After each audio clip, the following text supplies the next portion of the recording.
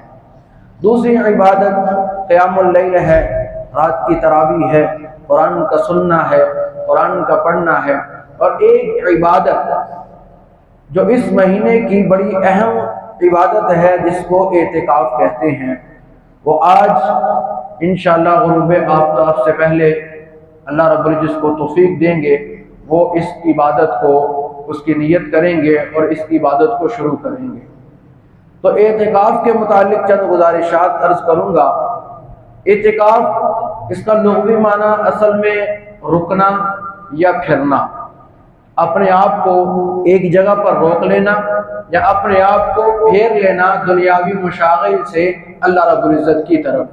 اور اصطلاح شرع میں اعتکاف کہتے ہیں کہ مرد حضرات مسجد میں، ایسی مسجد جس میں نماز پنجگانہ ادا ہوتی ہو، اس میں رمضان کے آخری عشرے میں اللہ کے مہمان بن کر ٹھہرنا، اور خواتین گھروں میں جہاں انہوں نے نماز کے لیے جگہ مختص کی ہو، اگر مختص نہیں کی تو ایسی جگہ، ایسا کمرہ گھر میں کہ جہاں یکسوئی کے ساتھ اللہ رب العزت کی عبادت کر سکیں، التجا کر سکیں، مناجات کر سکیں، ایسی جگہ کا انتخاب کرنا اور 10 دن وہاں پر آخری عشرہ وہاں پر رکنا، اس کو اعتکاف کہتے ہیں۔ اور یہ اعتکاف اس کی 3 قسمیں ہیں۔ ایک ہوتا ہے اعتکاف سنت موقدہ علی الکفایہ، یہ اعتکاف رسول اللہ صلی اللہ علیہ وسلم سے ثابت ہے۔ اب سنت موقدہ کسے کہتے ہیں؟ وہ کام کہ جس کو رسول اللہ صلی اللہ علیہ وسلم نے ہمیشہ کیا ہو، ہمیشہ جس کام کو رسول اللہ صلی اللہ علیہ وسلم نے کیا ہو، امت کو ترغیب بھی دی ہو اور کبھی کبھی اس کام کو چھوڑا ہو، اس کام کو سنت موقدہ کہتے ہیں۔ اور اس کام، اس سنت کو، اس عمل کو امت کے لیے کرنا یہ ضروری ہے۔ اگر کسی بلا عذر امت یہ چھوڑتی ہے تو وہ گناہگار ہوگی۔ تو رسول اللہ صلی اللہ علیہ وسلم نے یہ اعتکاف کیا ہے۔ بخاری شریف کے اندر روایت ہے، حضرت عائشہ راوی ہیں کہ ان رسول اللہ صلی اللہ علیہ وسلم کان یعتکف فی العشر الاواخر من رمضان، کہ حضرت عائشہ فرماتی ہیں کہ رسول اللہ صلی اللہ علیہ وسلم ہر رمضان کے آخری عشرے میں اعتکاف کیا کرتے تھے۔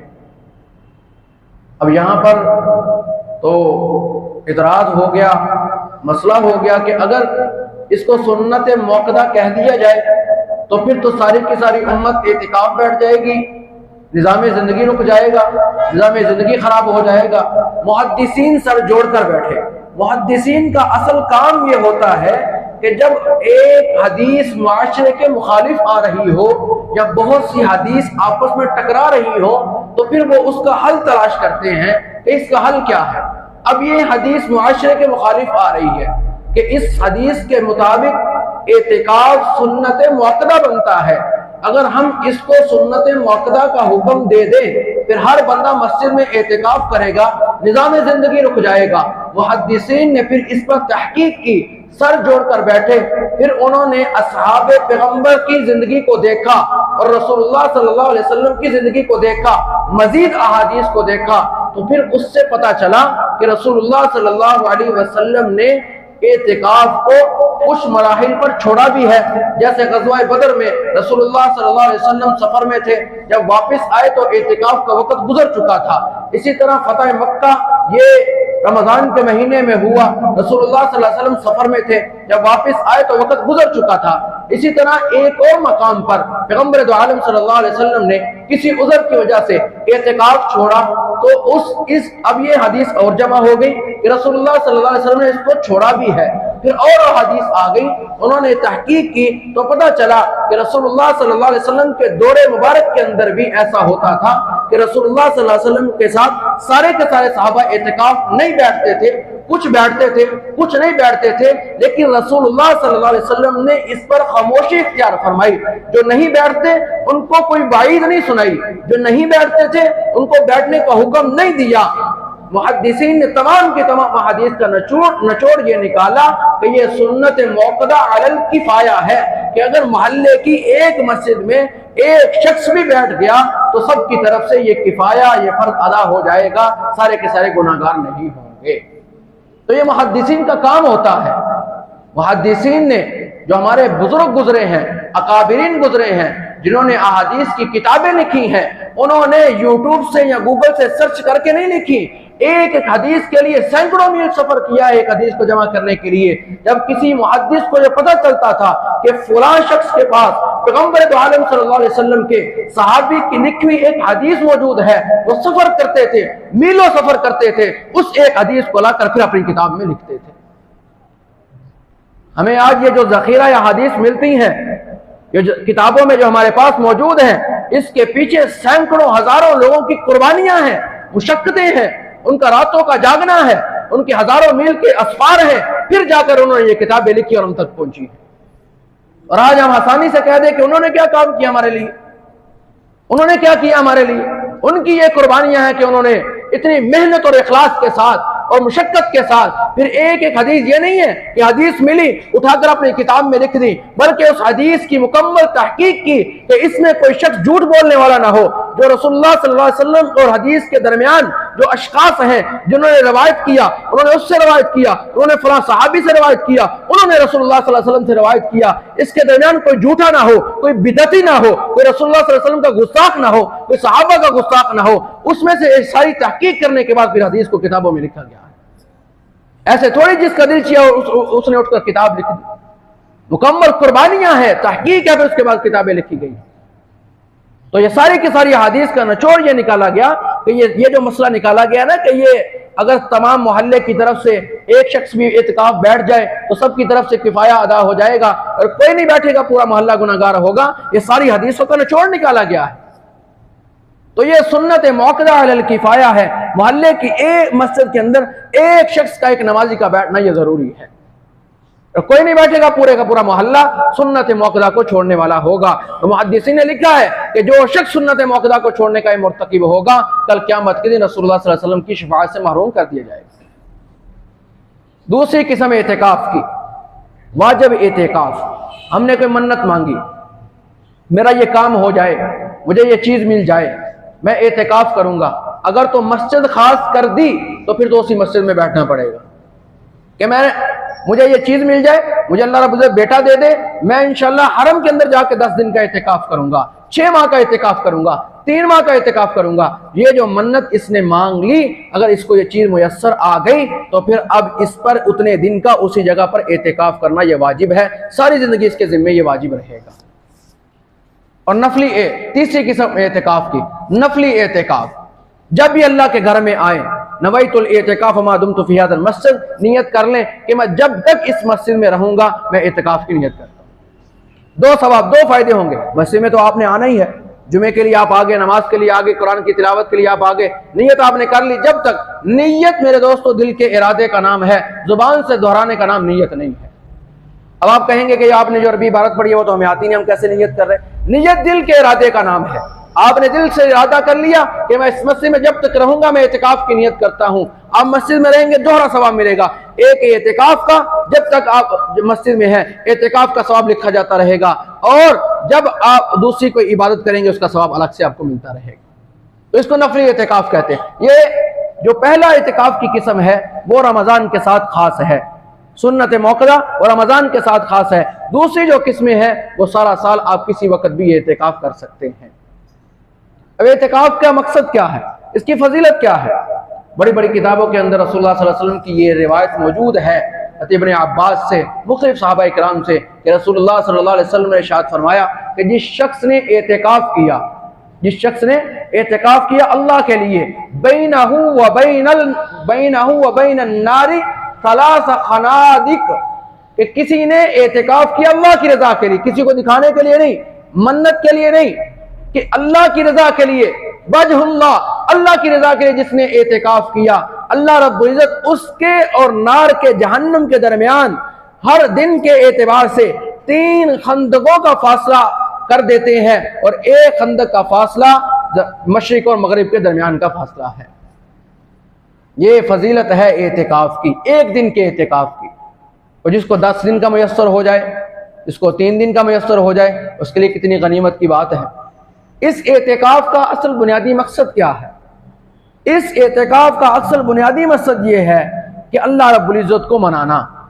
ایک انسان سارا کچھ چھوڑ چھاڑ کے، جیسے ہمارے ہاں یہاں رواج بھی ہے، دنیا کے اندر ہم دیکھتے ہیں کہ کوئی شخص کسی بڑے کے دروازے پر آ کر بیٹھ جائے کہ جب تک یہ مانے گا نہیں میں اٹھ کے جاؤں گا نہیں، تو وہ بڑا ایک نہ ایک وقت مان ہی جاتا ہے، جتنی بڑی مرضی غلطی ہو جائے، لیکن جب کوئی عجز و انکساری کے ساتھ، ندامت کے ساتھ آ کر کسی کے دروازے پر بیٹھ جاتا ہے، تو پھر وہ جب تک مانتا نہیں تب تک وہ ارادہ کر لیتا ہے میں نہیں اٹھوں گا، تو وہ بڑا کسی نہ کسی وقت میں مان ہی جاتا ہے۔ تو بالکل یہ اسی طرح یہ مقصد ہے کہ انسان اپنے لیے پوری کی پوری انسانیت کے معاملے میں اللہ رب العزت کو منانے کے لیے اللہ کے گھر میں آ کر بیٹھ جاتا ہے، اللہ کے در میں آ کے بیٹھ جاتا ہے کہ جب تک تو مانے گا نہیں میں اٹھ کر جاؤں گا نہیں یہاں سے۔ یہ مقصد ہے۔ اعتکاف اصل یکسوئی کی عبادت ہے، یکسو عبادت ہے۔ یہ جو پردے لگائے جاتے ہیں رسول اللہ صلی اللہ علیہ وسلم کی سنت سے ثابت ہے۔ رسول اللہ صلی اللہ علیہ وسلم یکسوئی حاصل کرنے کے لیے اعتکاف پردہ لگا کر کیا کرتے تھے۔ ابھی تو ہمارے یہاں محافل شروع ہو گئی ہیں، اجتماع ہوتے ہیں بڑے بڑے، لیکن اصل جو اعتکاف کی روح ہے، اصل جو اس کی روحانیت ہے، وہ ہے اعتکاف یکسوئی کے ساتھ کرنا، اللہ رب العزت سے التجا کرنا، مناجات کرنا۔ ہم دیکھیں کتنے ایسے ہیں کہ اگر ہم سوچیں خود کہ اگر اجتماع ہو، اکٹھے سارے بیٹھے ہوں اور دعا ہو، تو میں کتنی التجا کروں گا؟ میں شرماؤں گا، یار ساتھ والا سن رہا ہے مجھے، میں گڑ گڑاؤں گا نہیں، میں روؤں گا نہیں، میں رونے والی شکل نہیں بناؤں گا کہ یار ساتھ والا سن رہا ہے۔ تو اصل یہ جو پردے لگانے کا مقصد ہے، سنت سے ثابت ہے، یہ مقصد یہی ہے کہ اللہ اور اس کا بندہ درمیان میں کوئی چیز حائل نہ ہو، درمیان میں کوئی سننے والا نہ ہو۔ تو یہ عبادت اصل یکسوئی کی عبادت ہے۔ ہمارے ہاں نوجوان اکثر بیٹھ جاتے ہیں، تو جب یہ یکسوئی حاصل کیسے ہوگی؟ ہمارے جو نوجوان اکثر بیٹھ جاتے ہیں اعتکاف پر، اور پھر وہ سٹیٹس لگاتے ہیں، رات کو افطاریاں آ رہی ہیں، فاسٹ فوڈ آ رہا ہے، اور ساری رات اسی میں گپوں میں گزر جاتا ہے۔ جو اصل مقصد ہوتا ہے، ثواب تو ملے گا اس سے۔ اب مسجد میں اعتکاف کی نیت سے بیٹھ کے کوئی عبادت نہیں کی آپ نے، کوئی عبادت نہیں کی آپ نے، لیکن ثواب تو آپ کو ملے گا۔ لیکن اس اعتکاف کا جو مقصد ہے، جو اس کی روحانیت ہے، جو اصل روح ہے، اس سے آپ محروم ہو جائیں گے۔ تو اعتکاف میں اگر اس سے جو آپ میں سے کوئی بیٹھ رہا ہے، تو اس سے چند گزارشات ہیں کہ ایک تو موبائل کا استعمال نہ ہو۔ ہمارے یہاں تو لیپ ٹاپ لے کر بیٹھ جاتے ہیں، اور پھر اسی پہ بزنس بھی چل رہا ہوتا ہے، ساتھ ساتھ موبائل کا استعمال بھی ہو رہا ہوتا ہے۔ تو سارا سال یہ ہم نے دنیا ہی کمانی ہے، 10 دن اللہ کے لیے ہم نکال لیں، اس میں موبائل کا استعمال نہ ہو، یا کم سے کم استعمال ہو۔ اور بعض دفعہ تو ایسا بھی دیکھنے میں آیا ہے، کیونکہ اگر آج کل سوشل میڈیا کا دور ہے اور ویڈیو اور تصاویر بہت جلدی وائرل ہو جاتی ہیں، اعتکاف میں بیٹھے وہاں بیٹھ کر پب جی گیم کھیل رہے ہیں، دوسری گیمیں کھیلی جا رہی ہیں۔ تو موبائل کو ضرورت کے لیے استعمال کر لیا جائے، اور پھر قرآن کی کثرت سے تلاوت ہو، قرآن کی کثرت سے۔ اکثر ہمارے ہاں نوجوان یہ کہتے ہیں کہ میں رونے کی کوشش کرتا ہوں، مجھے رونا نہیں آتا۔ دلوں پر گناہوں کا زنگ چڑھ چکا ہے، وہ ختم کیسے ہوگا؟ قرآن کی تلاوت سے۔ پیغمبر عالم صلی اللہ علیہ وسلم کا فرمان ہے کہ قرب قیامت کے نزدیک لوگوں کے دل سخت